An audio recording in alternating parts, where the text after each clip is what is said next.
আসসালামু আলাইকুম guys, welcome to my new video. So আজকে আমরা বানাবো শিল মাছের ঝোল। প্রথমে আমরা পাতিলে অল্প একটু সরিষার তেল নিয়ে নিব, কারণ সরিষার তেল দিয়ে আমার কাছে একটু মজা মনে হয়। তারপর আমরা কিছু পেঁয়াজ দিচ্ছি এখানে।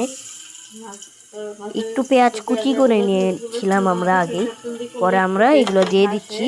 তারপর দিতে হবে 4-5টা কাঁচামরিচ, যেগুলা কেটে নিয়েছিলাম আমরা। ভালো করে 1 থেকে 2 মিনিট নেড়ে চেড়ে নিতে হবে আর কষাতে হবে।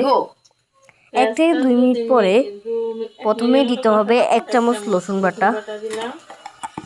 তারপরে 1 চামচ থেকে একটু কম দিতে হবে আদা বাটা।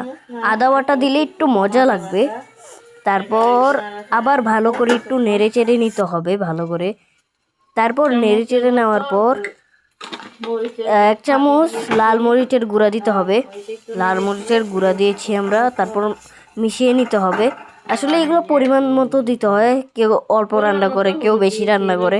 তারপর দিচ্ছি আমরা এক চামচের মতনই হলুদের গুঁড়া। এটা আপনাদের উপরে নির্ভর করে, আপনারা অল্প রান্না করলে অল্প দিবেন আর বেশি করলে বেশি। আর জিরার গুঁড়া দিচ্ছি 1 চামচ।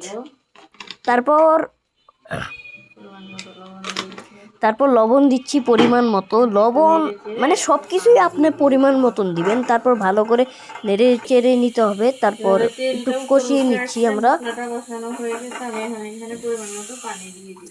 আর তারপর পরিমাণ মতো আমরা পানি দিয়ে ভালো করে আবার ঢাকনা দিয়ে কষাবো। এর আগে কয়টা টমেটো, 4-5টা মতন টমেটো আমরা দিয়ে দিব ভিতরে। তারপর ভালো করে নেড়ে চেড়ে নিব। তারপর ঢাকনা দিয়ে কষিয়ে নিব আমরা ভালো করে। আমাদের কষানো হয়ে গেছে। এখন আমরা এখানে মাছ দিব। আপনারা নিজেদের মতো নিতে পারেন। আমরা ফ্যামিলি মেম্বার কম, তাই অল্প দিচ্ছি।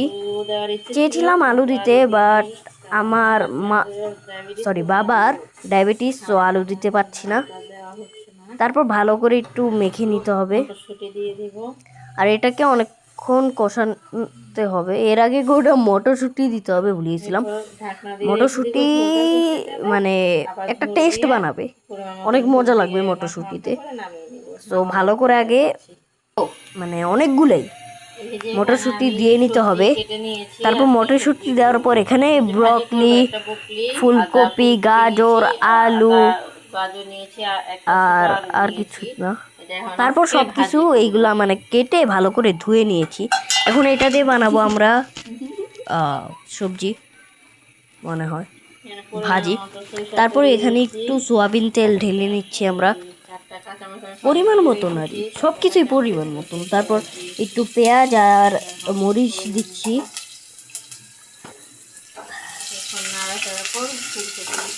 তারপর ভালো করে নেড়ে চেড়ে নিতে হবে পেঁয়াজ আর মরিচ দেওয়ার পর।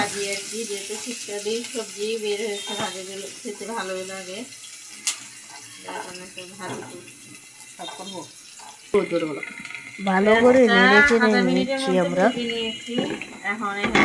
এখানে। ভালো করে নেড়ে চেড়ে নিতে হবে অনেক ভালো করে। তারপর উপর থেকে এই সবজিগুলো দিয়ে দিব আমরা, ঠিক আছে?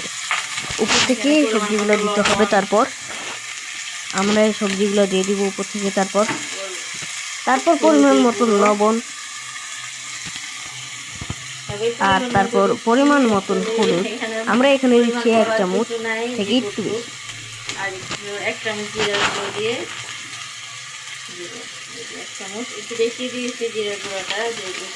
তারপর আমরা দিচ্ছি 1 চামচ জিরার গুঁড়া, ঠিক আছে? তারপর ভালো করে মাখিয়ে নিতে হবে, এটাকে মিলিয়ে নিতে হবে ভালো করে। তারপর অনেকক্ষণ কষাতে হবে ভালো করে। এই যে দেখেন, আমরা এখান থেকে ভালো করে কষাই নিয়েছি আর আমাদের উপর থেকে ধনিয়া পাতা দিয়ে দিয়েছি। দেখেন কত সুন্দর দেখা যাচ্ছে। এভাবে করে আপনারা ট্রাই করবেন। Thanks for watching, by.